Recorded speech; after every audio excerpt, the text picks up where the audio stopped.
At the moment, health and social care are split into lots of kind of discrete groups, and it's quite hard, I think, for anyone within that system, but particularly for the patients, to navigate their way through it.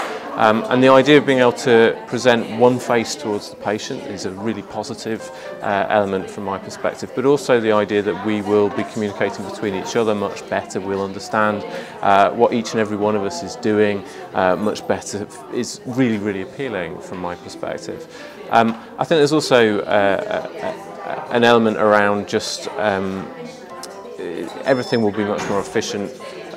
Not just in terms of practice, but again from a patient perspective. I've been to visits where there's been 7 people in the house, and you didn't need 7 people all around that bedside. You know, a lot of us were replicating each other's work, and that's just not funny from a patient perspective. You know, I was literally sent into the kitchen because there were too many people in that room, and I think if we can move away from that. And really just have the people that really needed to be there, that person really knows and understands and knows and understands them, is really crucial to this process as well. So I think all of that brings an immense amount of value.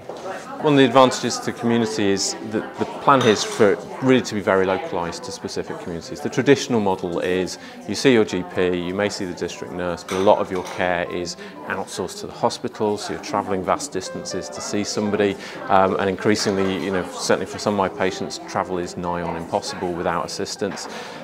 Trying to move all of that away from that and back to the community, both having the community team based locally itself so that you're not having vast distances to travel, but also that these, again, are people who understand and know the area and understand and know those people, and that people can access those services much more readily, whether that's within the surgery or whether that's within their own home.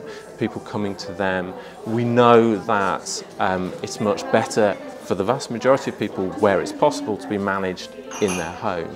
And a lot of people still are having to stay in a hospital purely because the services aren't quite there to support them. So having this really localised around people will hopefully allow them to get home, allow them to be managed at home by the things that they know, the people that they know, familiar surroundings, all of which is going to help recovery as well.